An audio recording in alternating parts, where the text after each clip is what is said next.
Victoria and Albert museum London येथून आणली जाणारी वाघनखे छत्रपती शिवाजी महाराजांची नाहीत, असा दावा कोल्हापुरातील इतिहास संशोधक इंद्रजित सावंत यांनी केलाय।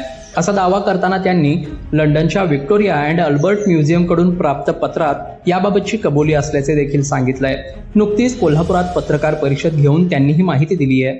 ज्या संग्रहालयातही वाघनखं शिवाजी महाराजांची म्हणून आणतात, ते संग्रहालय स्वतः सांगतंय की वाघनखं शिवाजी महाराजांची नाहीत। एवढंच नाही तर ही वाघनखं 1971ला त्या संग्रहालयात गेलेत, व्हिक्टोरिया अल्बर्ट म्युझियममध्ये, आणि त्या संग्रहालयात अशा पद्धतीची एकूण 6 वाघनखं आहेत। म्हणजे ही एकटीच वाघनखं तिथं आहेत असं नाही, आणि ह्याच्यातलंच हे एक वाघनखं ती परत आणतायत, हे वाघनखं परत आणतायत, आणि हे वाघनखं 1971ला गेलेलं त्या संग्रहालयात असणारं वाघनखं ते आणायला लागले। Victoria and Albert museum London यांच्याकडून इंद्रजित सावंत यांना 19 जून 2024 रोजी प्राप्त झालेल्या पत्रात ही वाघनखे 1971 साली म्युझियमकडे भेट म्हणून आल्याची माहिती आहे।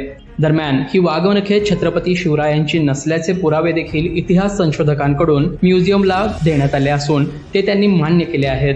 त्यानुसार म्युझियमकडील असणाऱ्या माहितीत बदलही करण्यात आल्याचे इंद्रजित सावंत सांगतात।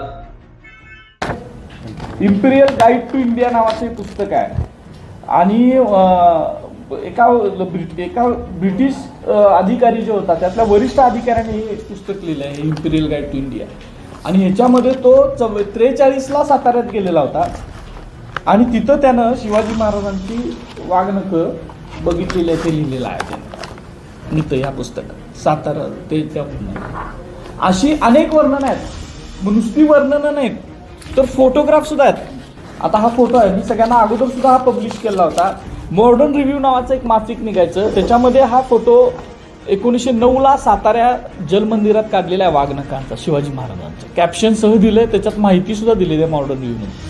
असे कितीतरी पुरावे आहेत अनेक लोकांनी। म्हणजे मुंबईच्या गव्हर्नरची एक लेडी होती, लेडी फॉकलँड नावाची, लेडी फॉकलँड नावाचा गव्हर्नर होता, त्याची ती पत्नी, तिनं साताऱ्यात जाऊन ती वाघनखं भवानी तलवार बघितल्याचे तिनं सुद्धा स्वतःचं एक पुस्तक आहे, ते चाव चाव नावाचे पुस्तकाचे 2 खंड आहेत, त्याच्यामध्ये सुद्धा मान्य केलं। जे ते ग्रँड डफचं जे नाव सांगतात, त्या ग्रँड डफचा एक नातू तो सुद्धा इथं साताऱ्यात आलेला होता 1869ला। त्यानं सुद्धा इंडियन जर्नी नावाचं पुस्तक लिहिलंय।